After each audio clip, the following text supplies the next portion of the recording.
warahmatullahi wabarakatuh. Halo semua, bagaimana kabar kalian hari ini? Semoga baik dan sehat selalu ya. Pada minggu lalu, pertemuan pertama di semester 2, kalian telah mempelajari tentang tugas dan wewenang lembaga-lembaga negara. Masih ingat kan siapa saja yang dimaksud dengan lembaga negara? Yap, betul. Lembaga Negara Republik Indonesia diantaranya MPR, berwenang mengubah dan menetapkan undang-undang dasar.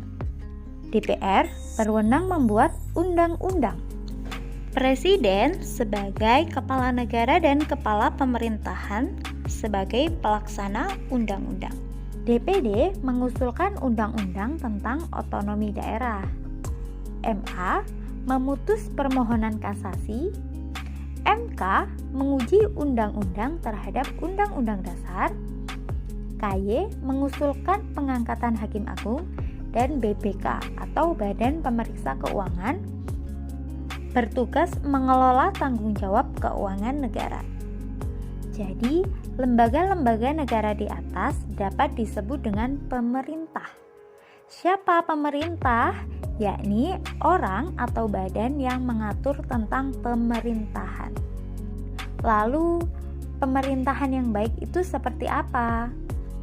Pemerintahan yang baik atau good governance merupakan tindakan yang bersifat mengarahkan, mengendalikan, atau mempengaruhi urusan publik untuk mewujudkannya dalam kehidupan sehari-hari. Good governance dapat ditandai dengan adanya pemerintahan demokrasi yang transparan. Untuk mewujudkan tata kelola pemerintahan yang baik, ada beberapa asas yang perlu diperhatikan. Di antaranya, pertama, asas kepastian hukum, yaitu pemerintah hendaknya mengutamakan peraturan perundangan dan keadilan sebagai dasar setiap kebijakan dalam penyelenggaraan negara. Kedua, asas tertib penyelenggara negara. Maksudnya, mengedepankan keteraturan, keserasian, dan keseimbangan sebagai landasan dalam penyelenggaraan negara. Ketiga, asas kepentingan umum, yaitu mendahulukan kesejahteraan umum di atas kepentingan pribadi. Yang keempat, asas keterbukaan, yaitu membuka diri terhadap hak masyarakat untuk memperoleh informasi yang benar dan tidak diskriminatif, dan tetap memperhatikan perlindungan terhadap hak asasi manusia. Yang kelima, asas proporsionalitas, yaitu mengutamakan keseimbangan antara hak dan kewajiban penyelenggara negara. Yang keenam, asas profesionalitas, yaitu mengutamakan keahlian yang berlandaskan kode etik peraturan yang berlaku. Dan yang ketujuh, asas akuntabilitas, yakni setiap kegiatan penyelenggara negara dan hasilnya harus dapat dipertanggungjawabkan kepada rakyat sebagai pemegang kedaulatan tertinggi suatu peraturan yang berlaku. Bagaimana sejauh ini? Bisa dipahami tentang good governance? Untuk lebih mendalami materi, tugas kalian adalah: pertama, menyebutkan lembaga negara menurut Undang-Undang Dasar Republik Indonesia tahun 1945.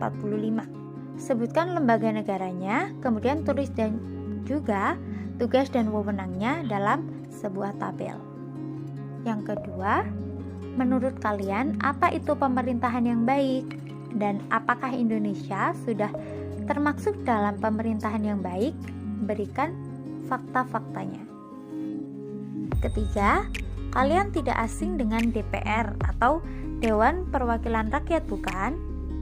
Selain mempunyai tugas dan wewenang, DPR juga mempunyai hak-hak dalam menjalankan tugasnya. Di antaranya, hak interpelasi, hak angket, dan hak menyatakan pendapat. Cari tahu makna dari ketiga hak yang dimiliki DPR tersebut. Jika ada pertanyaan, silakan bertanya melalui WhatsApp kepada guru masing-masing.